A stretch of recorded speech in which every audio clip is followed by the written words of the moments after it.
imenywa n'umuntu azi umupira. Urashaka gukina iminota 10 utabona umupira udapasira, ariko nkuko bivuze wowe ufite role yuko batabona defense yawe, wowe ni uhisha defense yawe. Ariko iyo wishize ni wowe ugiye gutanga imipira ushaka kuataka, uba wishiriye poste. Nibaza ko ari cyo kintu, nibaza ko bagendeye kuri Casemiro, ariko nawe natangira kugumana hariya natushe by'urenza. Ni tushimwe ugapasira iyo ufite space ebyiri, kandi kenshi ubu uri muri defensive. Nibaza ko ari ibyo, ariko nibaziriya changement nta cyahungabana, changement muri equipe na abura rero iminota ibarirwa ku ntoki, iminota 12 gusa kugira ngo hano Stade Amahoro yakire umukino wa mbere mpuzamahanga ku ikipe y'igihugu Amavubi. Nabwira ko hashize hafi imyaka 8 Amavubi adakina kuri ino stade kubera ko habayeho kwivugurura n'ibindi. Amavubi aza kwimukira mu karere ka Huye.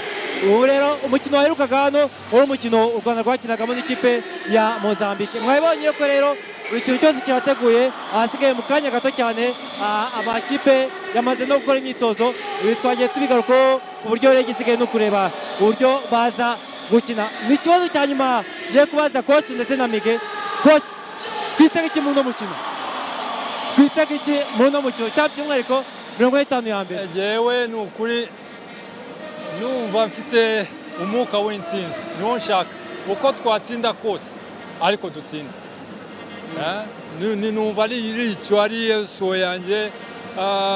Iyi stade ukuntu ari nziza, abakinnyi dusigaye dufite, jewe mbafite icyizere ni ukuri. Usibye iby'umupira byaza nyuma, ariko cyo ni intsinzi shaka. Miki, witeze iki muri uno mukino? Niki kumva nicyo witeze n'icyifuzo byashoboka? Nibyo koko Titi, icyo niteze kuri iyi match ni match bigaragara ko bishoboka. Turi mu rugo kandi na resulta cyangwa se amateka aradusunika mu rugo kuri Nigeria. Ndibwira yuko dufite ikipe nziza, ariko nanone nitwirengagize yuko ikipe dufite kubona ibitego biragoye, ariko nanone tukaba dufite ubwugarizi bwiza. Iyi match ku giti cyanjye ndabona turanganya. Ubwo biraza kurangira n'ubundi Nigeria igitegereje ko yazakura intsinzi hano mu Rwanda. Coach, nta kabazo k'amatsiko nyangira, hari anniversaire zitari nziza zo kwizihiza. Umwaka ushize twizihizaga imyaka 20 tuvuye muri CAN, ntitwongeye gusubirayo. Mbikubaje nk'umuntu wagiyeyo, imyaka imaze kuba myinshi coach. Ariko sinzi kuzafata ibiganiro tujya dukorana. Narakubwiye ko mu myaka iri imbere kuri groupe dufite hari qualification tuzabona, ariko nabyo tuzabona twongere dusubire kuko na development dukora, ariko ubu yaratangiye. Ariko nibaza ko jewe groupe dufite, iya defense dufite, milieu dufite, igisigaye n'imbere kuko buriya iyo ufite de base ari ukuntu ushaka kwirwanaho. Ariko nibaza ko tuzayibona tu. Ngibyo rero reka ayina dutoreza iki gice cyacu, turagaruka nyuma y'iminota 45 tuganira ibyabaye. Ndacyari kumwe na coach Eric Nshimimana ndetse na coach Mugeze Jean Baptiste Migi. Reka mu mwanya abagenzi banjye Mugaragu David ndetse na Ibel ubundi batugezeho no mukino.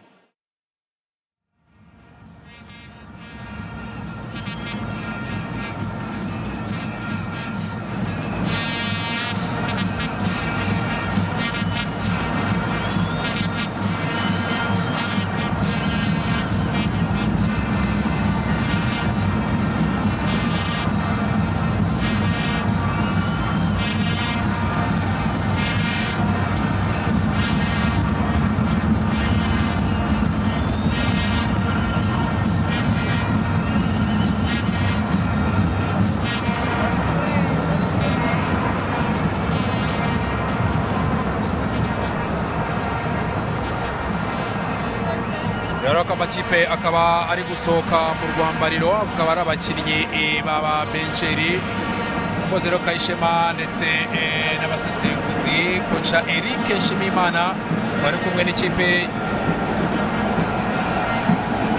Eric Nshimimana rero wari kumwe n'ikipe y'igihugu y'u Rwanda Amavubi yakinnye igikombe cya Afurika muri 2004.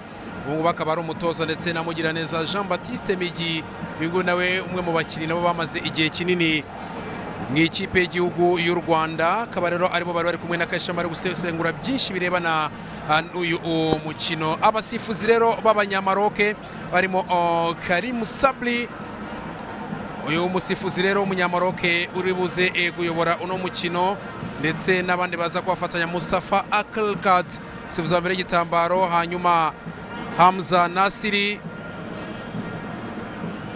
hanyuma ndetse akaza kuba ari umusifuzi wa kabiri w'igitambaro, hanyuma na Hamza El Fariki umusifuzi wa kane. Abafana bo babukereye, akaba rero je ndi kumwe na Iberi, aho tugiye noneho kumanuka muri uno mukino. Iberi, nizere kumeze neza?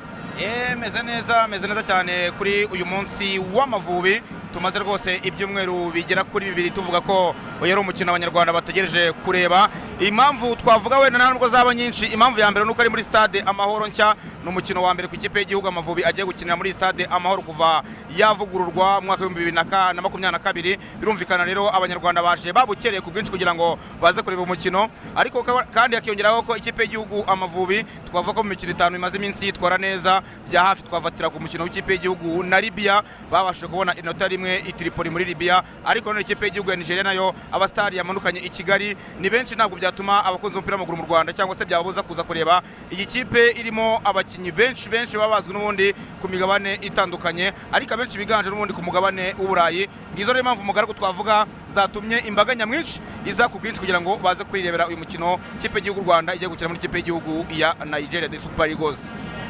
Umukino rero wa kabiri mu itsinda rya kane mu gushaka igikombe cya Afurika cya 2025, igikombe kizabera mu gihugu cya Maroc, ndetse yewe abasifuzi bagiye gusifura uno mukino bakaba ari abanyamaroc. Ni umukino rero wa kabiri ikipe y'igihugu y'u Rwanda. Urabona ko na bamwe mu barigende b'ikipe y'igihugu y'u Rwanda Amavubi, ndabona nka Papi Bonye na Murangwa, nabo ubona ko ni benshi baje muri no stade. Binajyanye na challenge navuga ko abantu bamaze imisamo barakora uno munsi, hari ingeri nyinshi z'abantu baje kureba uno mukino.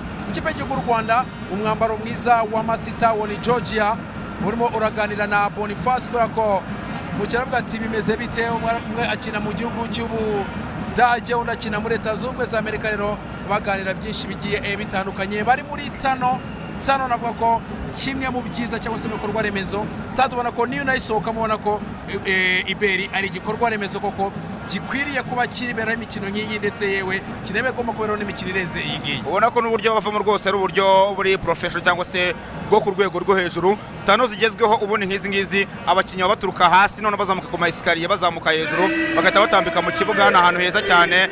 Stade nk'izi zinatuma abakinnyi bakina mu buryo bwo kwisanzura cyane, kuko abakinnyi b'umuganda bakubwira ko wakiniye kuri stade regional cyangwa se kuri Kigali Pele Stadium ukanakina hano mu mahoro biratandukanye cyane, ariko birumvikana ko nibuga bibiri bitandukanye.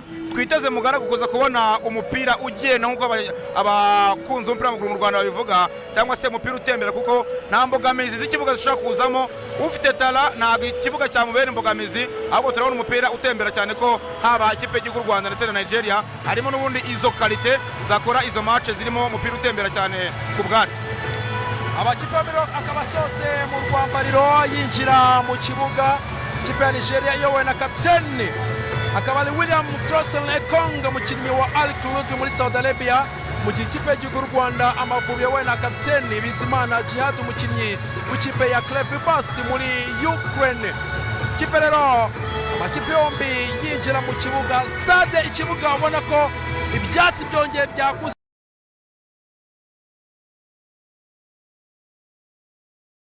No CAN, Torster Spittler do lado do Rwanda e Bruno Labbadia, também aqui se nota a diferença, mais credenciado o selecionador nigeriano, que no fundo traçou aqui uma linha de sucessão. José Peseiro saiu após o CAN, ficou à frente da equipa Finidi Jorge, uma antiga glória do futebol nigeriano, mas que não resistiu também a alguns resultados menos conseguidos, particularmente na qualificação para o Campeonato do Mundo. Finidi saiu após o empate com a África do Sul, seguido de uma derrota com o Benin, e então foi destituído do cargo e a Federação fez uma aposta mais forte, um treinador credenciado com muitos anos de futebol alemão, Bruno Labbadia, treinador de 58 anos, que tinha estado pela última vez no ativo em 2022-2023, quando orientou o Stuttgart, e que agora assume aqui a seleção. Para já o primeiro jogo trouxe uma equipa mais afirmativa e com isso uma vitória confortável sobre o Benin, mesmo o Benin que tinha ditado a saída de Finidi por 3-0, e a verdade é que face a essa equipa Bruno Labbadia faz apenas uma alteração. Nesse jogo marcaram Lukman por 2 vezes e Victor Osimhen, que começou o jogo no banco e entrou para fazer gol. Osimhen começa também este jogo no banco de suplentes. A única novidade é a introdução de Fisayo Delebashiru no meio campo, ele que acaba por jogar no lugar que foi de Alex Iwobi nesse jogo. Este número 10 que aqui vemos, jogador da Lazio, Delebashiru. De resto é exatamente a mesma equipa que alinhou diante do Benin, mas já lá vamos. Esperamos também ter essas equipas em termos gráficos.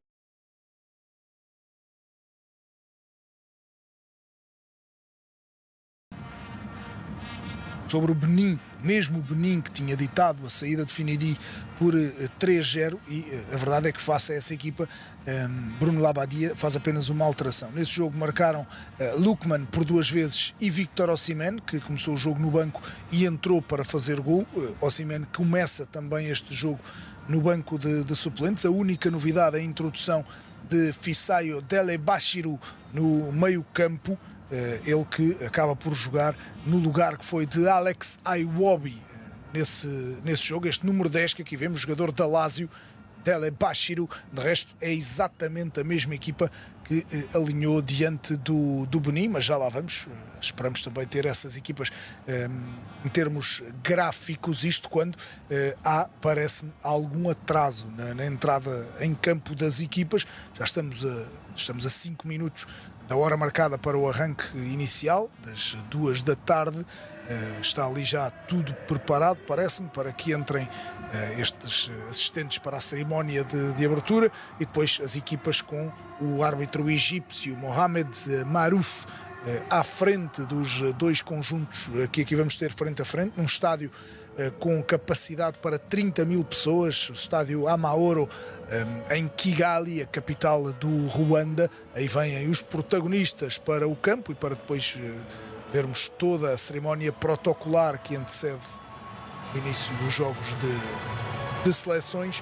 Obviamente a Nigéria aqui com muito mais soluções, não só olhando para o 11 inicial, mas depois olhando para um banco de suplentes onde acima de tudo está o Victor Osimhen, mas que não podemos esquecer, e só olhando para a frente de ataque ou para as alas, com o Moses Simon, com o Kelechi Iheanacho, enfim, depois o Franco Onyeka, o Onyedika também, enfim, há muita gente que pode aportar qualidade a esta equipa, com um relevado em péssimas condições. Ainda não tínhamos tido esta imagem, mas é um relevado que pode prejudicar muito quem vai procurar à partida jogar,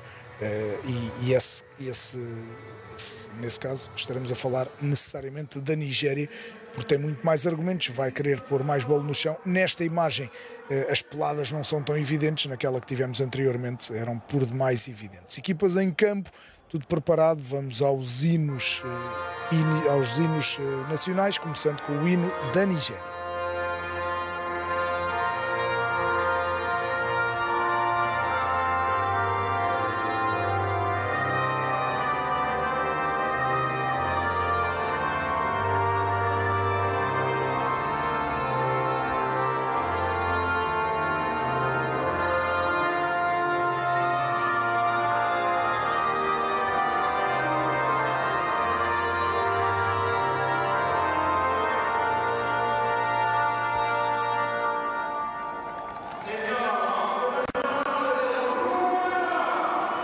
hino da Nigéria, segue-se o hino nacional do Ruanda.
Está o hino nacional de Ruanda, com muito apoio para as Vespas, como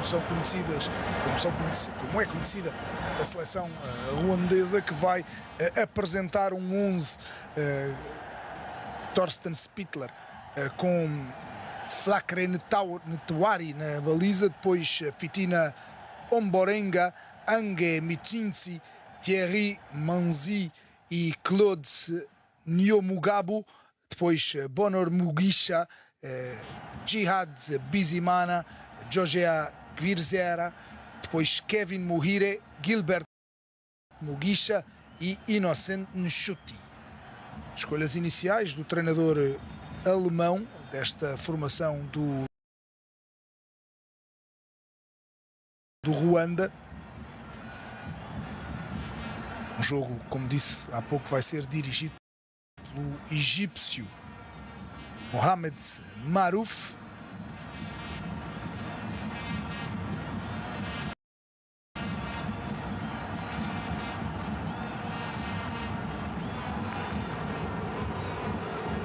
Espera ali a presença dos capitães de equipa de um e do outro lado. Rustek Kong e ainda o Bizimana. O 11 de Bruno Labbadia, o 11 da Nigéria, com Stanley Nwabali, Ola Aina, Trostekong, Calvin Bassey, Semi Ajayi e Bruno Onyemaechi. Depois Fisayo Delebashiru e Wilfred Ndidi, Samuel Chukwueze, Ademola Lookman e Victor Boniface. Algumas dúvidas sobre a forma como a equipa se vai apresentar. Será uma linha de 4, eventualmente com o Calvin Bassey a poder jogar no meio campo, ou se uma linha de 3 como aqui é apresentada, Bassey, que é um central, mas que também pode ser utilizado e já foi principalmente na seleção no meio campo, aproveitando também por aí para capitalizar com o Delebashiru, colocando um pouco mais na frente, perto do Boniface. Este aqui vemos, atacante do Bayer Leverkusen, o Chukwueze e o Lookman, grande figura, por assim dizer, desta seleção nigeriana, na ausência, está no banco, de Victor Osimhen. Claramente será o selecionador, será o conjunto nigeriano e será mais forte, e na ausência de Victor Osimhen será naturalmente Lookman, a grande figura desta equipe.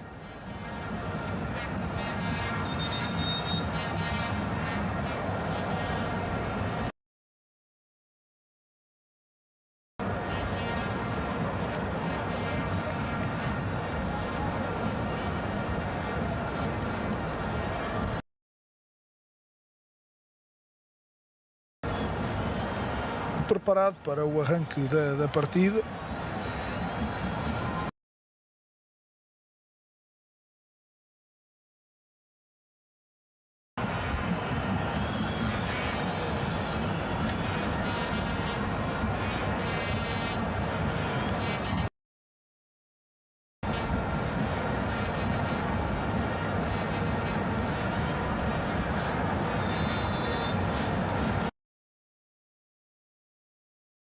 nigeriana, na ausência, está no banco, de Victor Osimhen, claramente será o selecionador, será o conjunto nigeriano e será mais forte, e na ausência de Victor Osimhen será naturalmente Lookman, a grande figura desta equipe.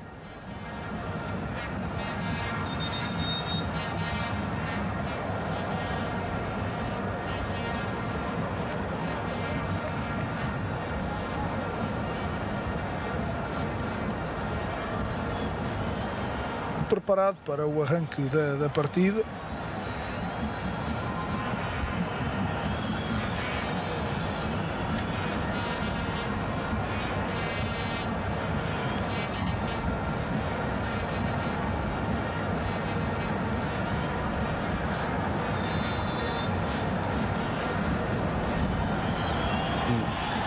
Vimos ali o banco da Nigéria, onde falta o Bruno Labbadia, que aparece na ficha de jogo como selecionador, mas que ainda não terá tudo tratado para poder estar no banco de suplentes.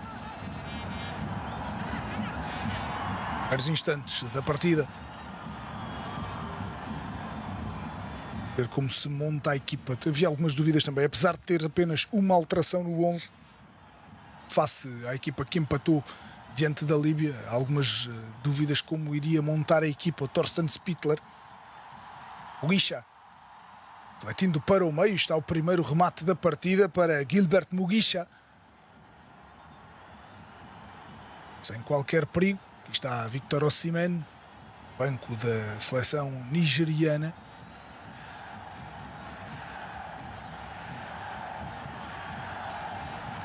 Baliza para o guarda-redes Nwabali.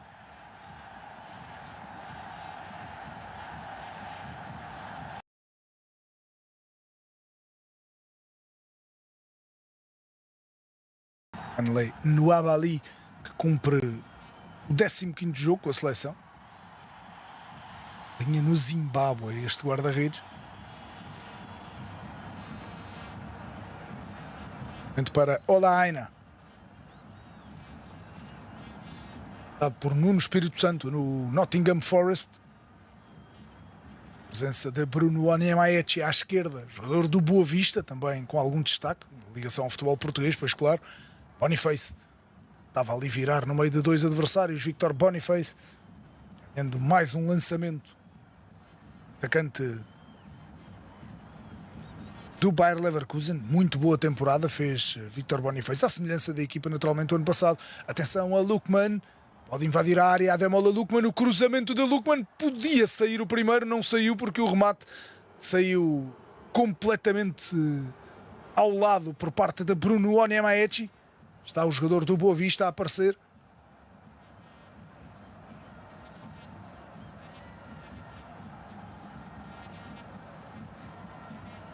Ficou muito mal na bola Onyemaechi depois de Lookman ter conseguido ganhar espaço na meia-direita. A falar de Victor Boniface, temporada passada, 21 golos, 10 assistências em 34 jogos. Antigo jogador do Union Saint-Gilloise. Lookman, Onyemaechi. É mesmo uma linha de 3 com Calvin Bassey à esquerda, Sami Ajayi à direita e Trostekong em zona central. Boniface de frente para o jogo, Delebashiru, subida de Onyemaechi em apoio de Delebashiru. O do Lazio olhou para a área, não viu ninguém, preferiu dar em Victor Boniface à esquerda. Trabalho de Boniface, tentava jogar novamente com Delebashiru, mas boa interseção para Bizimana. Bola Calvin Bassey, controla em falta.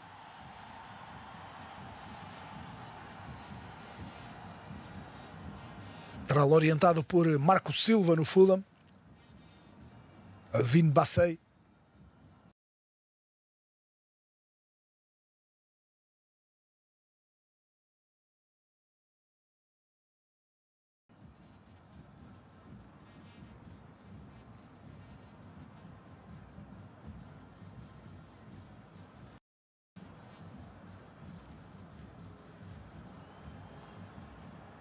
Nigéria novamente. Boniface. Já entra bem a Nigéria. Aqui o remate. Encaixa o guarda-redes Ntuari. O remate pertenceu a Wilfred Ndidi.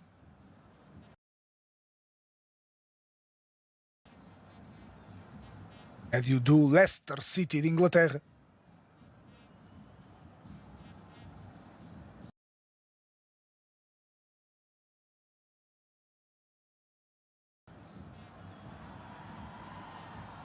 Este é o sexto jogo entre as equipas da Ruanda e Nigéria.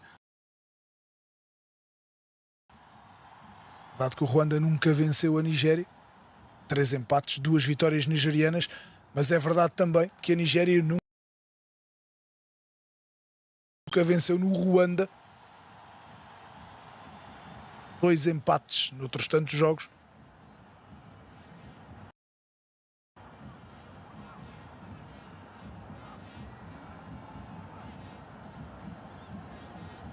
Enquanto não se resolve a questão burocrática à volta da contratação de Bruno Labbadia, é Augustin Eguavoen que aparece como selecionador nigeriano, aqui com o Rwanda a criar perigo na bola parada. Cabeceamento de Bonor Mugisha. É a novidade no 11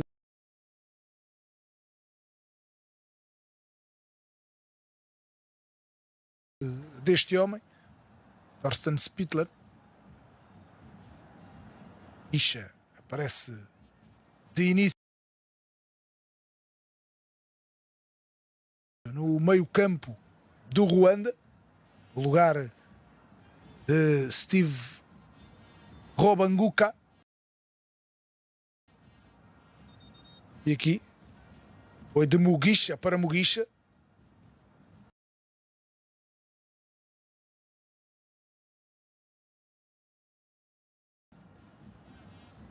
Não tem ligação familiar, apenas coincidência de nome.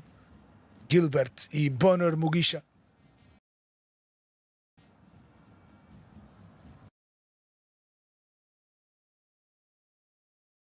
A contratação de Bruno Labbadia é Augustin Eguavoen, que aparece como selecionador nigeriano, aqui com o Rwanda a criar perigo na bola parada. Cabeceamento de Bonor Mugisha. É a novidade no 11 deste homem, Thorsten Spittler. Isha aparece de início no meio-campo do Ruanda, no lugar de Steve Robanguka. E aqui foi de Mugisha.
ushatse gukoresha za godiyo zamenyo ya rectangle nka za zikoreshwa kuri tapi synthetique hano ntabwo uhagarara ni ukuguka ubunyerera bigusaba ufite amenyo maremare ibyo Ndindi Falukudele Ola Aina ku ruhande rw'iburyo Ola Aina akina na Falukudele Chukwueze Bizimana Jihad umupira ukuraho Ndindi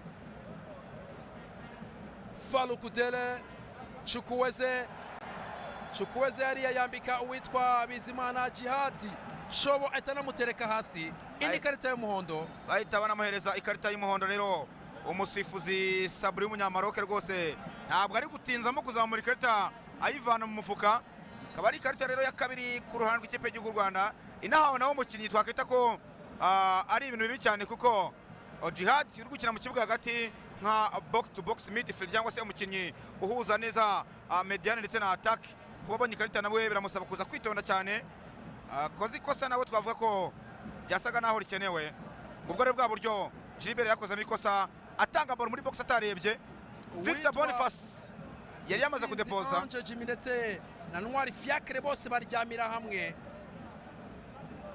afashe ikipe y'igihugu Rwanda kongera kurokoka uburyo ikipe ya Nigeria yari ibonye Jihad rero uwitwa Chukwueze urabonye neza uko aje amwambitsa agacobo Jihad yatamuyora mutereka sobona ko iracyari no muri injury time Chukwueze ukiryamye hasi abaganga baje kwitaho shaka kuba Godiyo hariya yamuhamije yamukandagiye Captain Chitro Jihad ashobora kuba yamukubise Godiyo kuri cheville ni umukinnyi mukuru agomba kumenya uburyo bwo kumanaginga ikarita y'umuhondo kugira ngo bitaza kuza kuba bibi ko yaza kubona iya kabiri akaba yasorwa mu kibuga ngo rero Kelechi Iheanacho umukinnyi ukina ikipe ya FC Sevilla yo mu gihugu cya Espagne akaba rero yarigiyemo avuye mu ikipe ya Leicester City yo mu gihugu cy'Ubwongereza yamaze no kugaruka mu cyiciro cya mbere ariko we yahise atandukana nayo yigira muri FC Sevilla ubwo kuri inshuro ntabwo ariko basha kubona umwanya wo kubanzamo muri The Super Eagles akaba rero umwanya akinaho hari abandi bakinnyi beza cyane kumurusha baba Ademola Lookman ba Victor Boniface ndetse na Chukwueze atasiyo hariya ku Friday ariko muhire Kevin wari wakurikiye umupira ahita awushyira muri kona Ademola Lookman waruteye agacipu wari urobye agapira gato yashaka gacomekera Boniface Victor ako muhire Kevin wari wakurikiye ahita awushyira muri kona zo zimaze kurumbuka kuri w'ikipe y'u Rwanda ariko ikibazo gisigaye kuza kubibyaza umusaruro zose ziterwa na Ademola Lookman ningine uje kwitiramo bazamutse abasore barebare ba Kevin Bassin bazamutse ba Simon Ajay kugira ngo batereke umutwe Ademola Lookman yaho karaze Ntwari Fiacre arawusohoka ukubita ibipfunsi heta ushira hanze no kurengurwa n'ikipe y'Igihugu ya Nigeria iminota 30 tayari kaba imaze kwirenga minota indi 15 nyuma ya indi ya introduction ubona ko Nigeria isa naho hari ibyo yagiye ikosora yagiye ihindura kino wa kabiri mu itsinda rya kane ushaka igikombe cya Afrika cya 2025 kizabera muri Maroc Ola Aina uregura imipira miremire Boniface hariya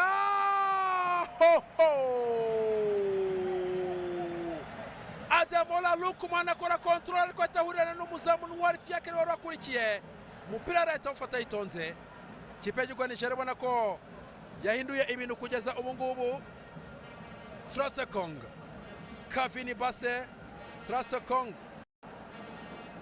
tsangirana n'umuzamu Bobo Nwabali Kavini Basse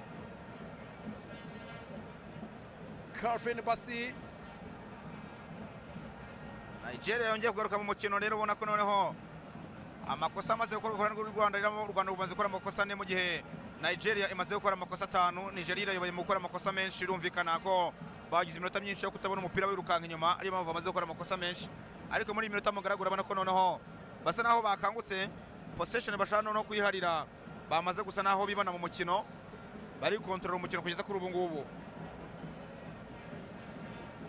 Bobo Nwabali Ola Aina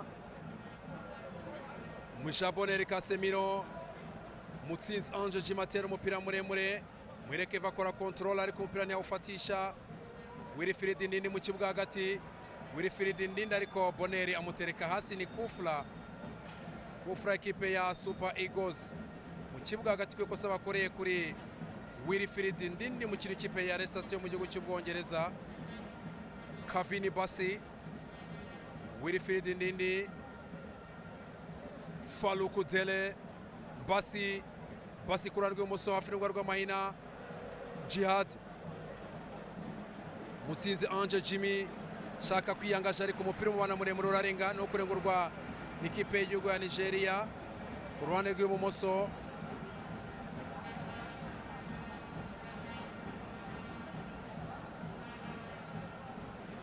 Chukwueze ashaka gukina na Bruno Onyemaechi ariko umupira urarenga.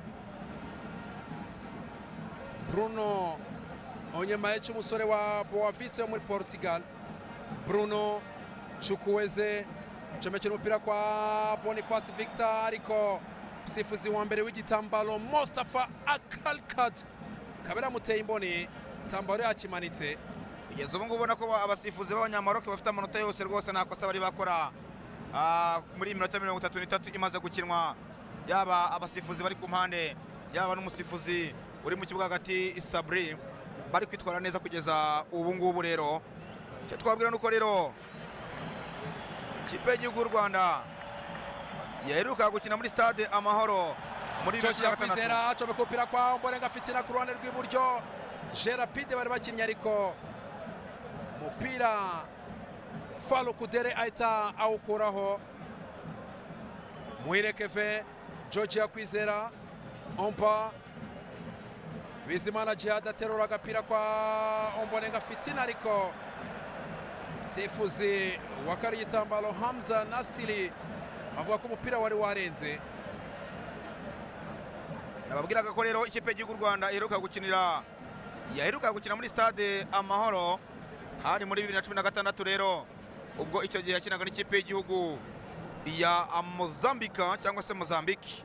Imyaka rero ribaye 8 yose ikipe y'igihugu Rwanda itabasha gukina muri stade Amahoro, cyane ko n'ubundi imyaka hakurikiyeho nyine n'ubundi kuyivugurura muri 2022 bari bayikumbuye. Rero byaba byiza n'ubundi bayikiniyemo bagahita banatsinda ku mukino wa mbere wa stade Amahoro nshya ivuguruye. Yaba ari amateka meza aba basore banditse. Sifuzi Sabra bwati mwitonde mudatuma nkomeza gutanga amakarita buri kanya, ntabwo mbishaka. Atasi umupira muremure hariya Manzi Thierry Jibeba atawukuraho niyo mugabo Claude niyo mugabo Claude waruteye utujonglage ndetse yewe no ku mutwe ukiriyaringa umupira niwajya ku kirenge ngo ukundi. Urabona ko n'abatoza amwe baravuga ati vipi kubera icyo utawusize muri birahindutse ko kona ishobora kuba yatuviramo ikibazo kubera icyo utarebye uburyo utera ujyana imbere. Kona zo zabaye nyinshi ariko Nigeria the Super Eagles batarabasha kuzibyaza umusaruro. Kona zose ziterwa na Ademola Lukman. Ade yawukaraze kuri deuxième poto. Manzi Thierry Jibeba ukuraho Kwizera George hariya urimo urabwira umusifuzi Sabra avuga ati nyamara bari bankoreye ikosa, ariko Sabra avuga ati nta cyabaye, komeza. Izi ni isaha z'akazi, ntabwo ari isaha zo kwiriza ndetse no gutaka bya hato na hato. Sabra avuga ati komeza ukine. Trosekong Manzi Thierry Jibeba umupira ro clearinga. Muhireke Feruna akina na Mushashiribel ku ruhande rw'imoso. Mushashiribel na Dele. Gilbert atera exterieur hariya ariko umusifuzi Sabra avuga ko nta kintu cyabaye. Sabra avuga ko nta kintu cyabaye kubera ko witwa Jai hariya umupira bamuteye ahagaze nta gufungura amaboko. Ntwari Fiacre Chukwueze mu kibuga gatacome ku mupira kwa Ademola Lukman na Boniface Victor. Attention Victor Boniface. Attention hariya yamana y'Irwanda igataha Rwanda yongera kwerekana ko uno munsi yahiriwe ubwiza no kuharara. Umupira wa Boniface yararonje kubita igiti kizamu.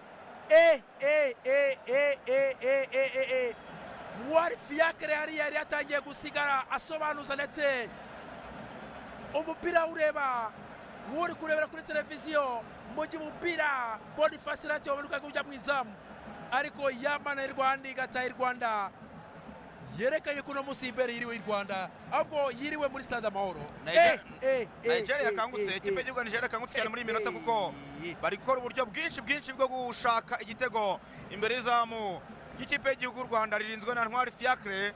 Nko kuri inshuro rwose abari hano kuri stade bari bamaze kubara iki gitego kuko uburyo bwiza cyane bwari bubonetse, yaramuye agapira keza uyu musore Ademola Lukman, ariko n'ubu ngubu ntabwo Victor Boniface abyumva, akaba ari Ntwari Fiacre afashe umwanya muto kugira ngo agabanye iyo pressure yamaze kuba ku ikipe y'igihugu y'u Rwanda. Ngo rero umuzamu wa musimbura isa n'isa yitwa Maxime Wessens yahita ajyamo.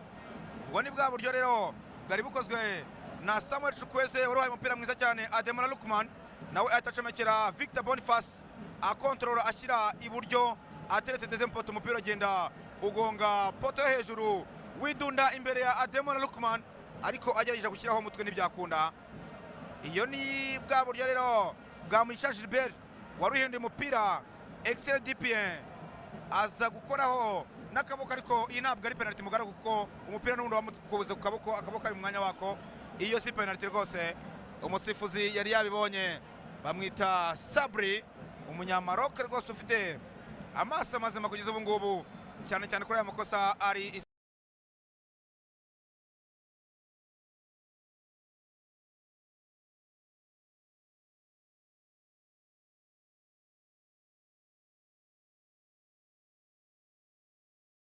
sensible cyane. Tiye z'amaso zubona ko zahuye na karoti ndetse n'imboga rwatsi cyangwa se dodo, cyo bita imbwija.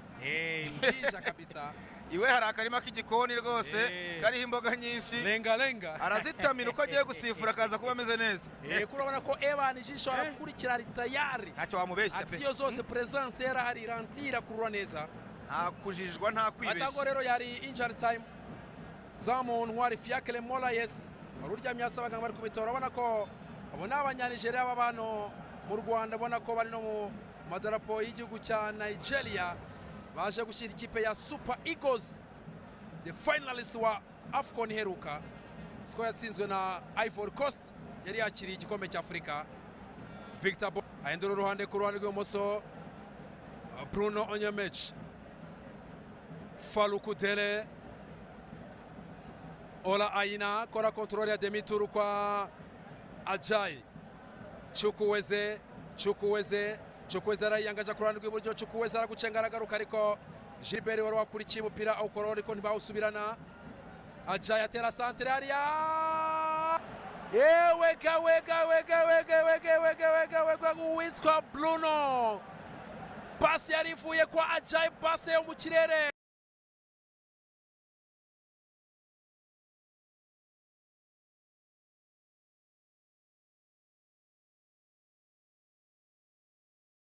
Iri kuri tandi kuri deuxième poto, uwitwa George hariya ashaka kubyigana, ariko Bruno atereka umutwe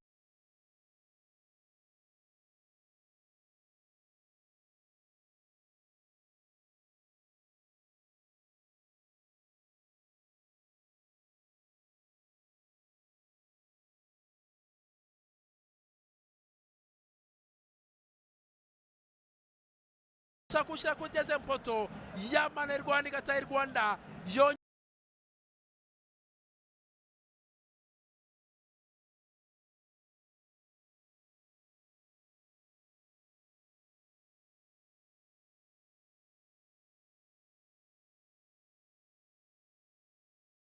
Kwerekana ko yiriwe hano i Kigali ndetse no muri stade Amahoro, mu Ntwari Fiacre atari yanakurikiye.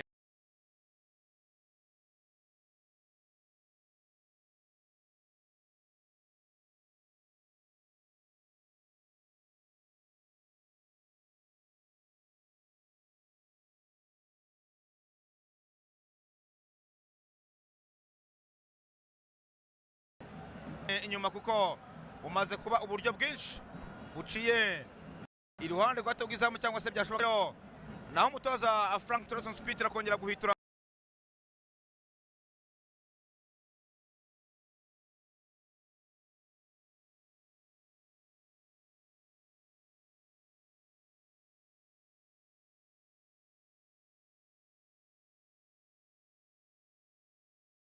kina inyuma barimo Mutsinzi Ange Jimmy ndetse na Manzi Thierry kongeraho na Mugisha Bonheur uri kubakina imbere kuko bitabaye ibyo isa n'isaha batsindwa igitego nyamara bari batangiye bakina neza ariko ubona ko Nigeria uko bakomeza kwataka izamu gutya isa n'isaha bakigutsinda birasaba kwitonda cyane byibura bakikaruma iminota 45 ikarangira byibura bagiye kuruka bikira ubusa kose cyangwa se nta gitego batsindwa byaba ari byiza. Minota rero twinjira mu minota 4 kugira ngo igice cya mbere minota 45 igice cya mbere irangire. Ona muri delegation y'ikipe y'u Nigeria. Delegation Nigeria bose bavuga ati bite ko mbona. Bataratsinda igitego bibaho bishoboka biti. Uko bari bose baje bizeye ko ino minota bashobora kuba nibura bavumbye izamu rya Ntwari Fiacre. Victor Boniface pira garuka kwa Calvin Bassey. Farouk Dere Calvin Bassey tera demi centre hariya Musha Gilbert agarutse muri transition defensive umupira bamukorera ikosa hariya yamubonye neza cyane ko Ajayi yakoze ikosa ubona ko yamugora cyane ikosa amukorera ikosa ubundi ibingibi nibyo umutoza bashaka kuri nshuti inosa ntabwo afite umupira mwinshi ku kirenge ariko ibingibi byo guproteje umupira akaba yagushaka ikosa cyangwa se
amahirwe Amavubi aboneka gake babawe nshuti Innocent bikoreye ikikweri bwari uburyo bwiza cyane. George aramubwira ati uwo mupira nari ko ndangije gahunda nkahagurutse abanyarwanda ariko nyine biranga bariho baramuvura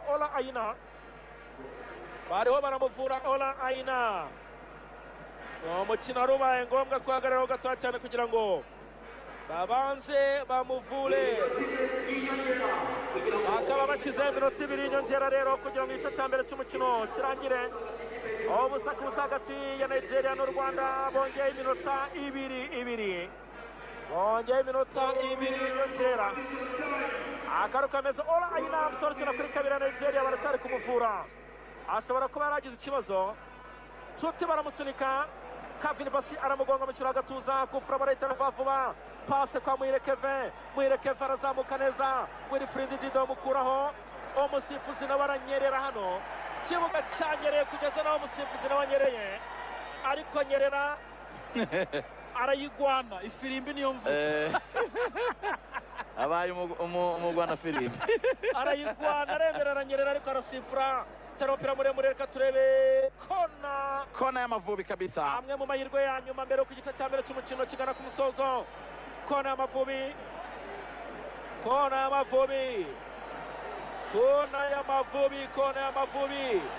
Muhire Kevin agurutse abafana ati mwaguruke mushaka icyo abafana meshers ami arayimusubiza icyo abafana atanso muzamu ahita awufata Vavanu wa Bari ayishyira imbere Vava barihuta abanyanigeria counter attack baraguruka hano Vava Brand rw'ibumoso Bashiru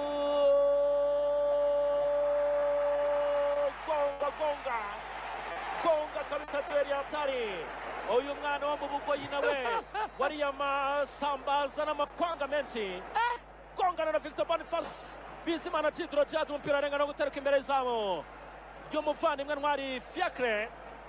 kabisa Attention. Akagera International School, ishuri rizwiho kwita ku bana mu nguni zose. Bafite icyiciro rusange Tonkome, bakagera na primeri. Bafite icyiciro rusange, bafite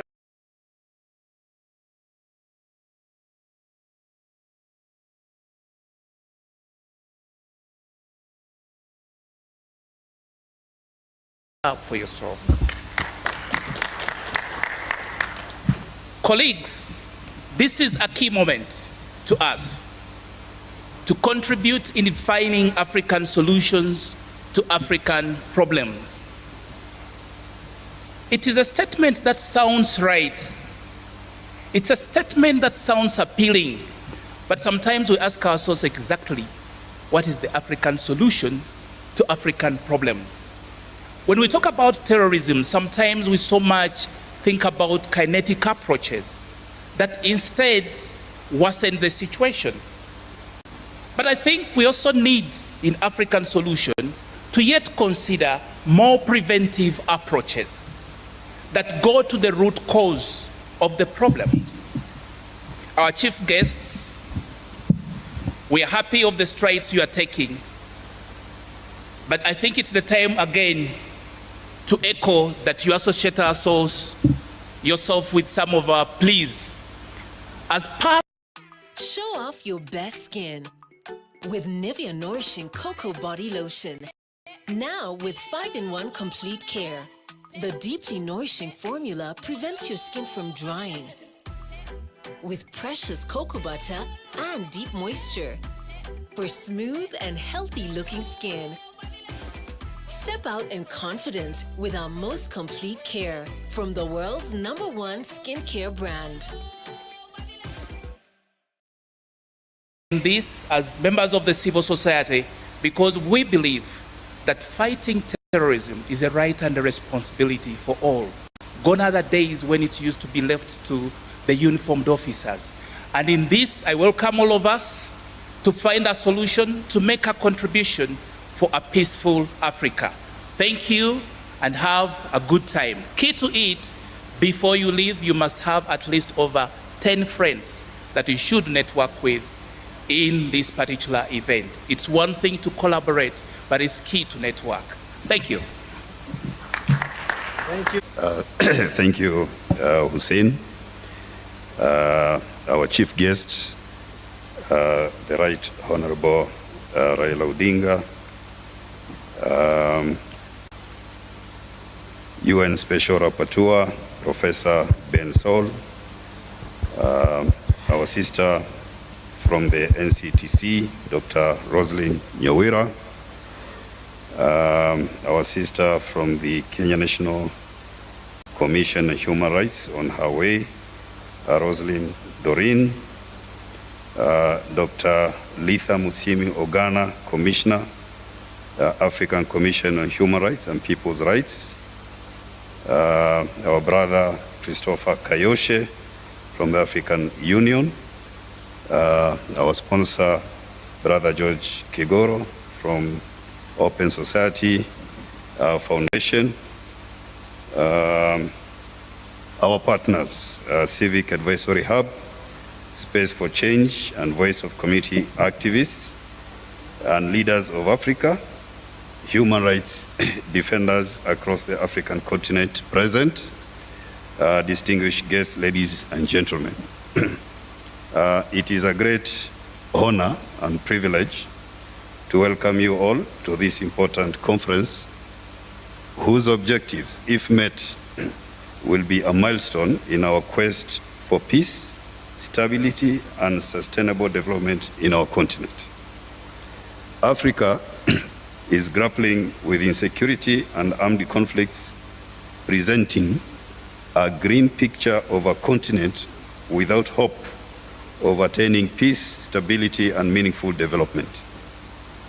a number of countries struggle to maintain a modicum of peace and stability years after colonialism. We mourn for countries like Sudan, Libya, Democratic Republic of Congo, Somalia, to name but a few countries that have the potential of being economic giants of the continent, but are retrogressing due to lack of peace and stability in their countries. In the West, failed democracies are being violently replaced by military administrations with the support of the people, depicting a grave loss of trust by citizens of their governments. An analysis of the situation will inform us all that the root cause of this endemic state of hopelessness is failure to uphold human rights. For instance, failure to recognize national diversity and to promote inclusiveness, equality of status, and equity in our operations has led to discrimination in development plans and implementation. Marginalization of communities and minorities in development breeds desperation and a call for emancipation. These metamorphosize to armed conflicts, depriving states of peace and harmony. We should recall our conviction as espoused in the preamble to our African Charter on Human Rights and People's Rights, when we reminded ourselves that it is henceforth essential to pay a particular attention to the right to development, and that civil and political rights cannot be dissociated from economic, social, and cultural rights in their conception as well as universality, and that the satisfaction of economic, social, and cultural rights is a guarantee for the enjoyment of civil and political rights. It is time that we pay a serious attention to economic and social rights of our people, lest we breed resentment, desperation, and anxiety, which are flammable ingredients for conflicts. It is Haki Africa's hope, as well as our partners, and expectation that this conference shall be a catalyst to build a Pan-African movement of human rights defenders who shall engage their respective states in upholding human rights and lead their citizenry in taking their government to account. May the Lord bless this conference. May the Lord bless Africa. Viva, comrades, viva. Viva. Viva, comrades, viva. Viva. Viva Africa. Viva Africa. Thank you very much. Thank you so much. Echoing the sentiments of Dr. Nyawira on socio-economic rights, and also the sentiments of Yona, that we need a Pan-African network, and hopefully moving forward from this conference, then we'll be able to get that. My sister from Spaces for Change, let us hear also from you. She's representing our very good friend, Madam Victoria Ibezimo Hairi, and thank you for partnering with us on this. Karibu. Your Excellency, retired Honorable Raila, the UN Special Rapporteur, Professor Bensol, and other distinguished members of the high table, and distinguished colleagues as well. Good morning once again. My name is Shola Sam Adeniyi, and I am in Nigeria. I work to support the direction of civic space programs at Spaces for Change. And this morning I am giving this speech on behalf of Victoria Ibezimo Hairi, who is the Executive Director of Spaces for Change and who is unavoidably absent. I would like to welcome everyone to this exotic meeting where we are going to be having meaningful conversations that will shape the future of Africa in the fight against terrorism. Spaces for Change's central message in the fight to counter terrorism is that counter-terrorism measures deployed by state actors should not close the civic space. Human rights and national security are interdependent and mutually reinforcing objectives. In other words, human rights must lie at the center of efforts to preserve the security of African states in line with the Common African Defense and Security Policy and within the spirit of finding African security solutions. Counterterrorism efforts in Africa have intensified, particularly in the sub-region, following the increase in terrorism-related deaths. Evidence has shown that sub-Saharan Africa recorded the largest increase in terrorism deaths, rising by 8% in 2022 compared to the 2021 deaths rate. This is by the Global Terrorism Index. The African Union have also acknowledged that the resurgence of unconstitutional change of government, the expanding threats of terrorism and violent extremism across the continent, including the influx of foreign terrorist fighters, private military companies and mercenaries, the proliferation of armed groups as well as transnational organized crimes, negatively impact the peace, security, stability, sovereignty, and territorial integrity of some member states. The counter measures adopted by countries, though well-intended, have produced certain negative consequences, adversely impacting human rights of civilian populations while constraining the civic space across the continent. It is therefore our duty as civil society organizations to continue to work for the protection of the civic space by ensuring the application of homegrown measures applicable to Africans in Africa. We must secure access and engagement with government, regional bodies, and other actors in the civic space, and also invest in capacity building, research, and knowledge building. When we are effectively armed with these tools, we will be able to defend, promote, and protect human rights and shape the Africa that we want and that works for Africans. It is our hope at Spaces for Change, as co-organizers of this conference, that we will achieve our objectives of reviewing the counter-terrorism measures of African states, evaluate the effectiveness of these measures, and to formulate measures that suits Africans in the protection of human rights in Africa. We also hope that you will have a good time in this conference and also in Kenya. Thank you. Thank you. Thank you very much. And just to add a little, Spaces for Change has this research work that I would want to encourage everyone to grab a copy of it. I have displayed it at the exhibition stand. It's a very good research report that is also going to help, formulate ideas for this event. Thank you so much. Thank you so much. And please grab a copy, as I've brought some of their publications. Very briefly, Rosette, so that we can then welcome Professor Ben Saul, and then to the Right Honorable former Prime Minister. Very briefly, please. Thank you very much, Hussein. His Excellency, former Prime Minister, Honorable Raila Amolo Odinga, the UN Special Rapporteur, Professor Ben Saul, the Commissioner, African Commission on Human and People's Rights, Dr. Lorin, and Director, National Counterterrorism Center, Rosalind Nyawira, our sponsor, Open Society, George Kagora, and most definitely AU representative, Christopher Kayoshe. I want to say thank you very much for gracing us, and good morning to everyone in this conference. My name is Rosette Ocho. I believe the former directors from each organization has basically said everything. So I had a well-written speech, but noting that I've been told to be as brief as possible, I'll just want to touch on one very important thing as we deal with counterterrorism. As a youth of Africa, as a youth from Kenya, I believe that we are abused. Most of the time, terrorists use us. They use us, they abuse the social media platforms that we normally use.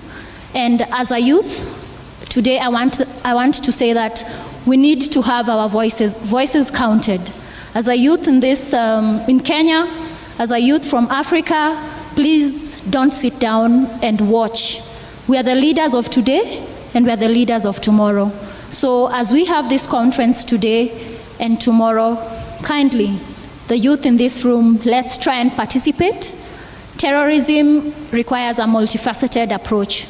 And as youth, if your voices are not heard, they will not know whatever is troubling us. As we can see, we have people from different organizations. We have government here, we have the African Union, and we also have civil society. So indeed, terrorism requires a multifaceted approach. So if we take this approach and if we give our ideas as we tackle terrorism and how to handle it together with human rights, I believe as Africa we will go far. And as our motto, Invoke All Africa, we need to have one Africa, one voice. I think with that, without much further ado, I'll just say thank you and karibuni Kenya. Asanteni sana.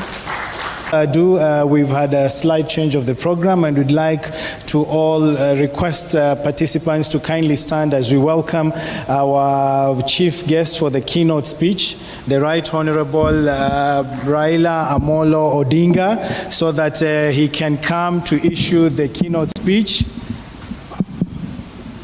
And then we will have a few words also from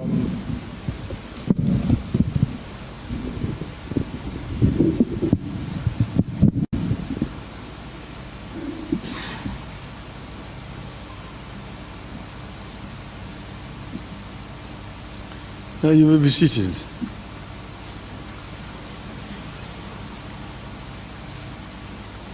The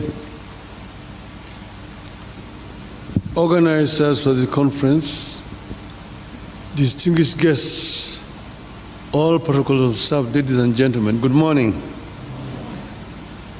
I am very delighted to have an opportunity to come and join you here this morning. I'm pressed for time because of another engagement, but I'm very happy to see people who have come from different parts of the continent come here, gather in Nairobi, the city in the sun, to talk about a very fundamental issue. Let me take this opportunity to thank the organizers of this meeting, the UN Special Rapporteur, Ben Saul's office, Vocal Africa, Spaces for Change, Haki Africa, and Civic Advisory Hub for such an important gathering.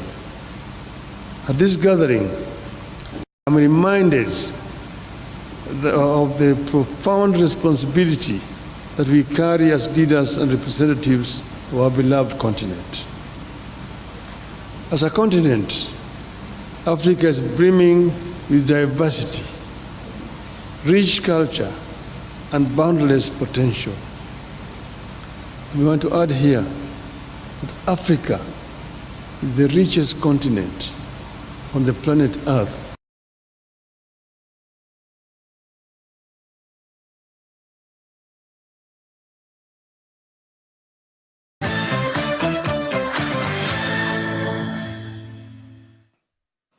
It's a full team now. We're back in one fell swoop to keep you in the loop with great scoops. Well, I couldn't complete that after thinking about it. But good morning and welcome to the Morning Brief on Channels Television. I am Bukola Cook, and of course, you know I never do it alone. I have my colleagues, Kylie and Jeffrey. Good morning, guys. How are you doing? Well, it's cold this morning. You might need to get some soup. That'll help you recoup. I promise you we're not dupes. Dependable Coyote, thank you. Good morning. Some days you just have to, just stress down, take it easy. And I think today is one of those days. I'm Coyote Okikulu.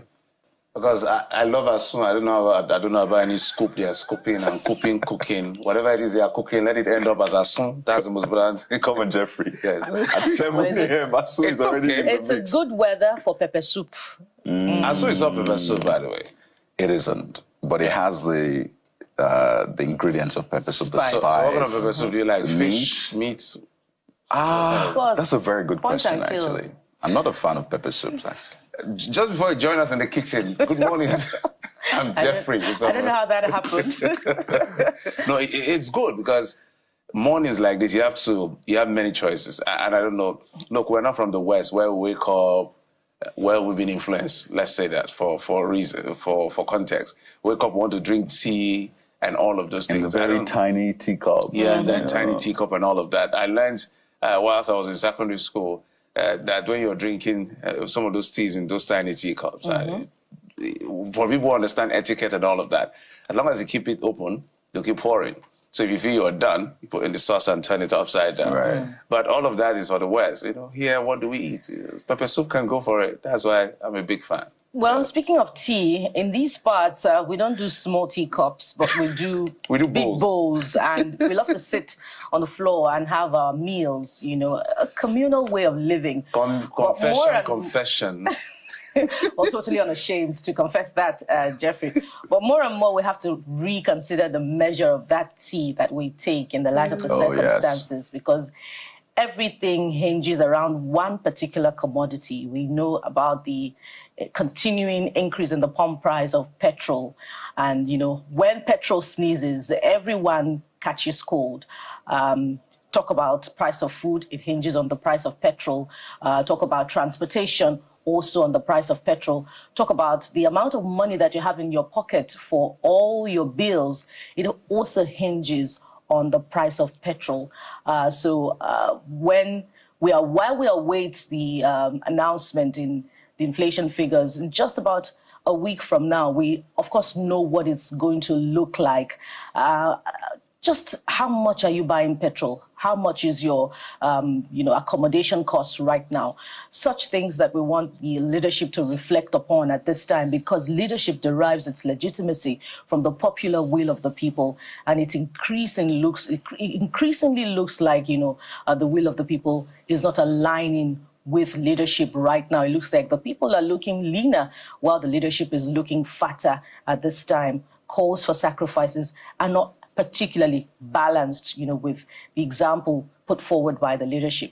We can't talk enough about these things. We must keep the conversation alive to demand accountability. We keep talking about the energy security component of the reforms put forward by this administration, but there must also be the affordability, component of the energy security. Just something that we need to reflect on this morning, guys.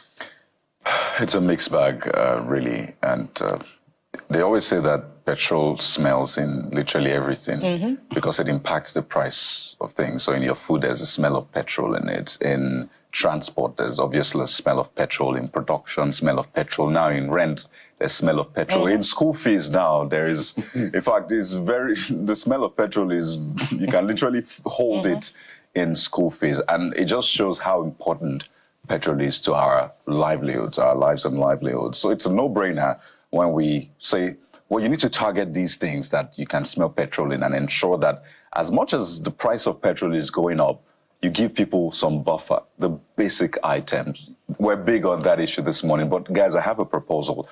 Because a lot of times we have these conversations, we bring these issues to the fore, but it looks like it hits a brick wall from time to time.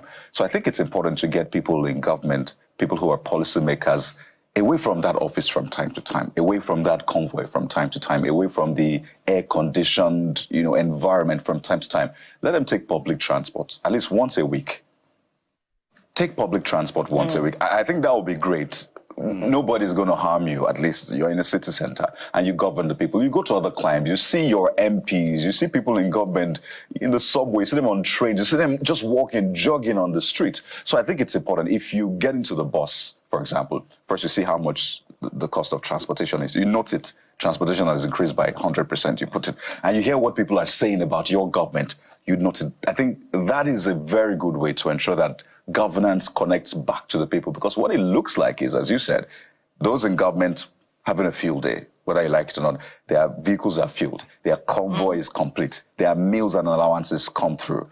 But for the people, it is not the same. So I am proposing this morning that, I don't want to call it IT or COS or whatever, but they must join public transport on a weekly basis, listen to people, see what people are going through, go to the market, and I think that is one of the best ways we can begin to change or turn the tide of governance in Nigeria.